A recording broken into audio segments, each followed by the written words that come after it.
Orang tua yang tak sadar hanya fokus pada kebutuhan finansial anak.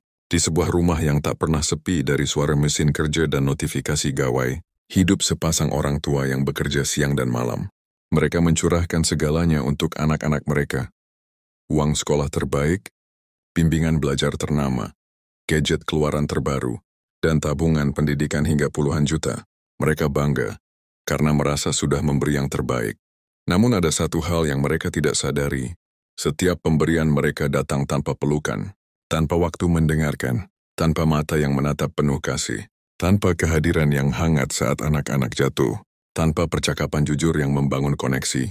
Anak mereka memang tidak kekurangan apapun secara materi, tapi hati mereka kering, tumbuh dalam kesepian dan kebingungan.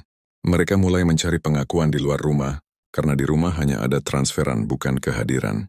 Mereka menjadi pribadi yang kuat secara akademis tapi rapuh secara emosional. Pintar berbicara di depan umum tapi gagap ketika harus mengungkapkan isi hati.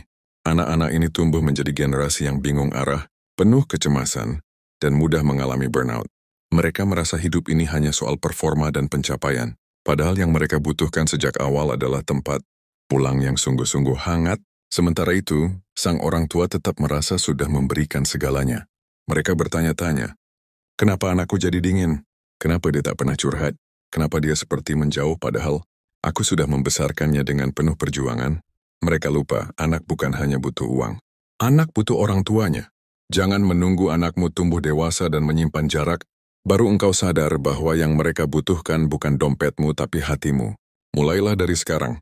Bukan hanya menyediakan tapi hadir. Bukan hanya membiayai tapi menyayangi. Bukan hanya bekerja demi mereka tapi hidup bersama mereka. Karena anak yang paling kuat pun tetap butuh tempat aman untuk pulang.